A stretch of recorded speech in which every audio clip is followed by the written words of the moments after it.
छीने के रहतल छीन लेतिया दुनिया जहान से आगे सोना दुनिया जहान से छीने के रहतल छीन लेतिया दुनिया जहान से आगे सोना दुनिया जहान से जोड़ी है बनावल भगवान के दुश्मन है इंसान के आगे सोना दुश्मन है इंसान के जोड़ी है बनावल भगवान के दुश्मन है इंसान के आगे सोना दुश्मन है इंसान के।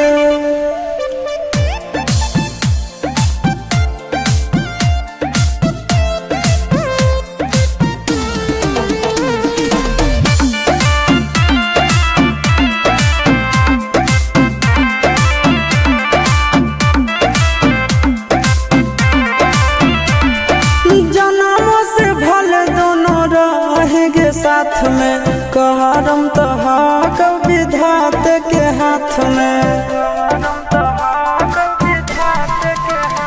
आगे जन्मों से भले दोनों रहेंगे साथ में करम तो विधात के हाथ में कन्हैया से मिल जाते हमारा तो मंगल तियल कान के है आगे सोना मंगल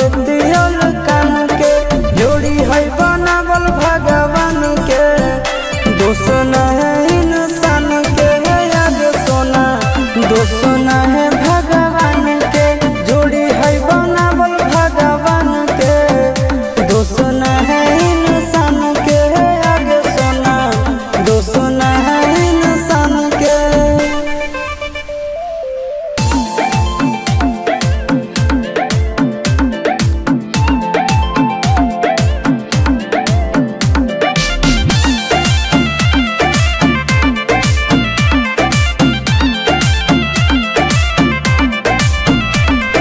तोर नहीं कसूर नहीं हमर कसूर गे दोनों के कैला का ऊपर वाला दूर गे